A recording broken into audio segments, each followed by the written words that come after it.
Selon les associations, il serait une centaine de mineurs isolés comme Saliou qui dormiraient dans les rues de la capitale. Dans les squares parisiens, il tente d'oublier sa solitude.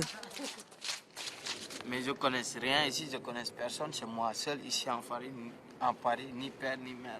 Dakar, un avion affrété par l'Organisation internationale pour les migrations en partenariat avec les autorités sénégalaises a atterri avec à son bord 164 migrants rapatriés de Libye. La plupart étaient extrêmement affaiblis. Là-bas, certains ont été kidnappés par des milices locales. D'autres ont passé plusieurs mois dans des centres de rétention où les conditions de vie sont très difficiles. On a pu discuter avec eux et tu vas voir, ce qu'ils décrivent est tout simplement glaçant. Des centaines de profils d'enfants victimes d'une première adoption ratée et de nouveau disponibles sur le marché du rehomming. Tous en concurrence les uns avec les autres. Sur ce site, les familles accueillantes peuvent cocher les critères de leur choix. Sexe ou encore le nombre d'enfants désirés. Maximum 12.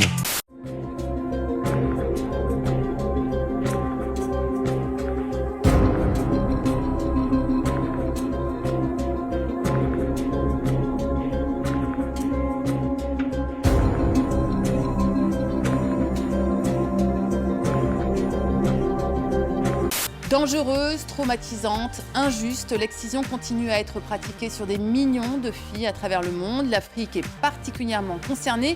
Au Sénégal, cette pratique barbare est en recul grâce notamment à des associations de jeunes qui sillonnent le pays. Je ne peux pas donner des papiers à tous les gens qui n'en ont pas. Si vous n'êtes pas en danger, etc., il faut retourner dans votre pays. Au Maroc, vous n'êtes pas en danger. C'est cash. Ouais, c'est très cash. On se souvient très bien de cet échange. Jawad Ben Daoud passera-t-il par la case prison? Le jugement du procès de l'homme surnommé le logeur de Daesh sera connu ce mercredi. Lors des attentats du 13 novembre 2015 en France, c'est lui qui avait logé, ici à Saint-Denis en banlieue parisienne, deux des auteurs des attaques djihadistes. Cherché, on l'a retrouvé il y a quelques jours à Paris avant qu'il y ait la fameuse tempête de neige. Donc un peu plus de 2 mois après l'échange qu'elle a eu avec le président de la République. Alors elle s'appelle Amina et le garçon à ses côtés, c'est son fils aîné. Au quotidien, il joue le rôle de traducteur. Premier super-héros noir qui est très attendu. La portée de ce film signé Ryan Coogler, qui est un réalisateur noir, va au-delà du simple divertissement, surtout dans l'Amérique de Trump d'aujourd'hui. C'est un super-héros politique alors ? Ouais, je dirais un super-héros intelligent en tout cas, qui utilise sa tête autant que sa puissance, qui a le privilège en plus d'être entouré de personnages féminins très forts. Alors c'est comme toujours un super spectacle, avec la création d'un monde fascinant, mais le film évoque aussi le regard du monde occidental sur l'Afrique. Black Panther, un film avec que des héros noirs, qu'est-ce que ça vous évoque ? Bah écoutez, on est plutôt heureux d'être mis comme ça à l'honneur. Je suis très heureux. Des héros déjà pour commencer, waouh, ça change, il est... Et en France, quand on cherchait Black Panther sur Google ce week-end, l'affiche du film était associée à la planète des singes. Comment c'est possible ça ? En fait, ça s'appelle un Google Bomb. En gros, des internautes malveillants s'associent pour taper en masse dans le moteur de recherche Black Panther plus planète des singes des centaines et des centaines de fois afin de tromper l'algorithme de Google qui finit par associer les deux automatiquement. Qu'il pleuve, qu'il vente ou qu'il neige, les pensionnaires de ce jardin d'enfants obéissent au même rituel du seau d'eau en plein air.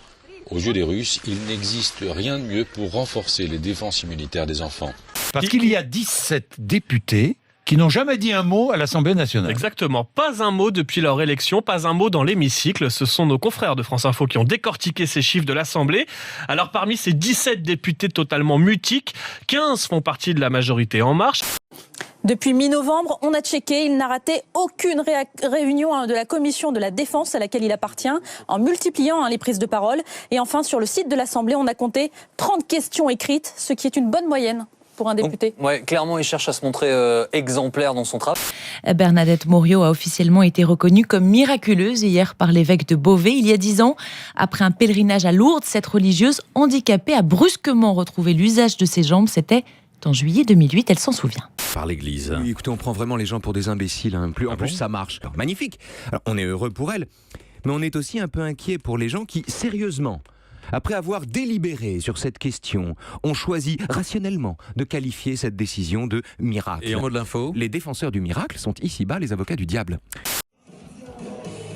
Plusieurs milliers de personnes ont marché contre le racisme et le fascisme dans la ville italienne de Macerata, où un homme a ouvert le feu sur des migrants africains la semaine passée, blessant 6 personnes.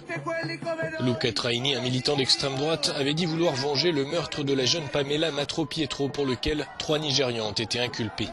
Les Polonais, ils font des lois historiques, des lois une histoire d'État, mais pour se glorifier, pour dire non, c'est pas nous. C'est pas nous la machine de guerre génocidaire allemande, c'est pas nous, c'est les Allemands. Nous, les Polonais, on est innocents de ça. Et il me semble que dans les reproches qui sont déversés sur la Pologne, c'est pas tant la liberté des historiens qui est l'essentiel. Pourtant, elle est mise en avant. Je pense que ce qu'on leur reproche, sans oser le dire, c'est de ne pas, eux aussi, se repentir et se flageller. Caroline a tout prévu et ceux qui la suivent sur les réseaux sociaux sont prévenus. Elle sera absente pendant 40 jours pour cause de carême. L'an dernier, j'avais déjà fait ça. J'avais choisi de couper Facebook pendant 1 mois. Ça m'a dégagé du temps et de la liberté intérieure.